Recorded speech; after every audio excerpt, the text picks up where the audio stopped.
भगवान जगन्नाथ की दिव्य कथा। पुराने समय की बात है। पूरी नगरी अपने आप में अद्भुत थी।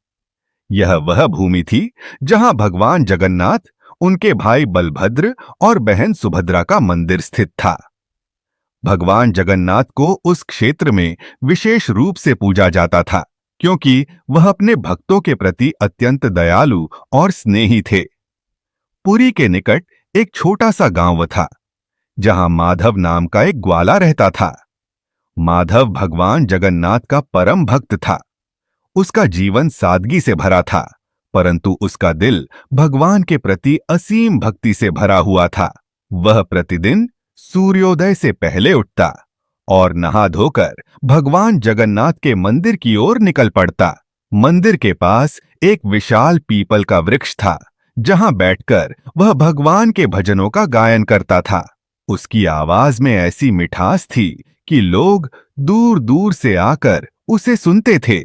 माधव की भक्ति इतनी गहरी थी कि उसे संसार की कोई चिंता नहीं थी।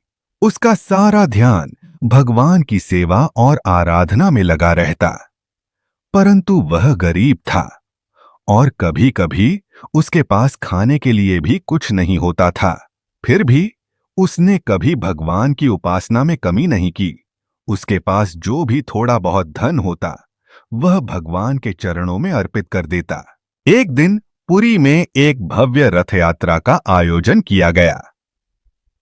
यह वह समय था जब भगवान जगन्नाथ, बलभद्र और सुभद्रा तीनों अपने विशाल रथों पर सवार होकर नगर भ्रमण के लिए निकलते थे। पूरे नगर में उत्सव का माहौल था। लोग नाच गान कर रहे थे और भगवान के रथ को खींचने के लिए बड़ी संख्या में श्रद्धालु एकत्रित हुए थे। माधव भी इस अवसर का बेसब्री से इंतजार कर रहा था, क्योंकि उसे विश्वास था कि भगवान उसकी भक्ति का प्रतिफल अवश्य देंगे।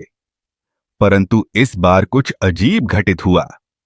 जब रथ यात्रा प्रारंभ हुई तो भगवान जगन्नाथ का रथ अचानक रुक गया।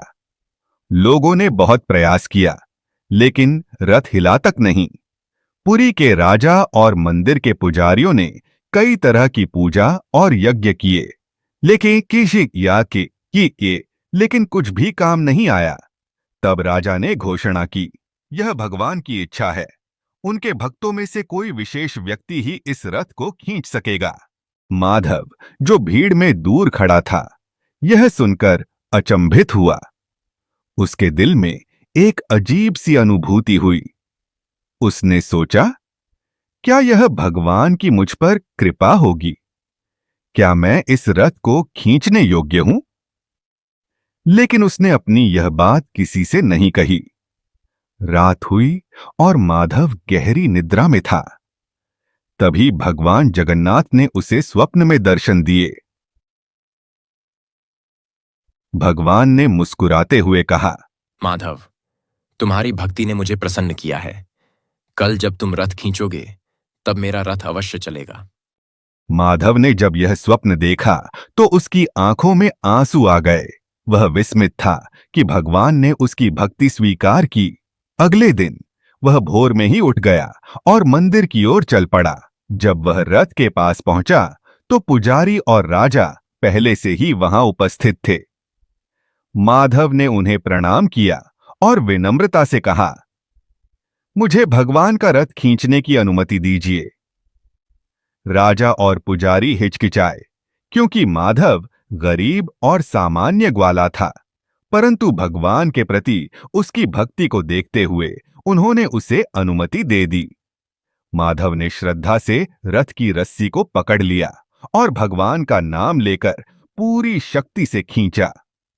आश्चर्यजनक रूप से रथ धीरे धीरे आगे बढ़ने लगा।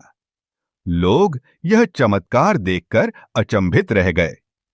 सबने जोर जोर से भगवान के नाम का जयघोष किया। माधव की आंखों में आंसू थे, लेकिन उसका हृदय परम आनंद से भर गया था। उसने महसूस किया कि भगवान जगन्नाथ उसकी भक्ति के कारण ही यह चमत्कार कर रहे हैं। रथ यात्रा संपन्न हुई और भगवान अपने गंतव्य तक पहुंच गए। जब यात्रा समाप्त हुई तब पुरी के राजा ने माधव को बुलाया और कहा, तुम्हारी भक्ति के कारण ही आज यह रथ यात्रा सफल हुई है। मैं तुम्हें पुरस्कार देना चाहता हूं। लेकिन माधव ने सिर झुकाते हुए कहा, महाराज, मेरे लिए सबसे बड़ा पुरस्कार यही है कि भगवान ने मेरी भक्ति स्वीकार की। मुझे किसी और चीज की आवश्यकता नहीं। राजा और पुजारी उसकी विनम्रता से बहुत प्रभावित हुए। उन्होंने माधव को आशीर्वाद दिया और कहा, तुम्हारी भक्ति सदा स्थिर रहे। भगवान जगन्नाथ सदा तुम्हारे साथ हैं। माधव वापस अपने गांव लौट आया, लेकिन अब वह केवल एक साधारण ग्वाला नहीं था। लोग उसे भगवान का प्रिय भक्त मानने लगे। उसकी कथा पूरे पुरी में फैल गई और लोग उसकी भक्ति से प्रेरित होकर भगवान जगन्नाथ की आराधना करने लगे।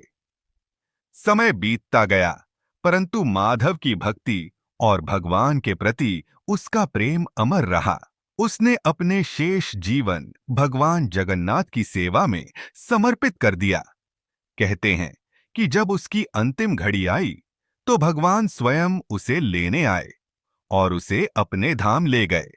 इस प्रकार माधव की कथा न केवल पुरी बल्कि समूचे जगत में एक प्रेरणा बन गई और भगवान जगन्नाथ के भक्तों के लिए यह सिद्ध हो गया कि सच्ची भक्ति का मार्ग ही भगवान तक पहुंचने का सबसे सरल और सुंदर मार्ग है।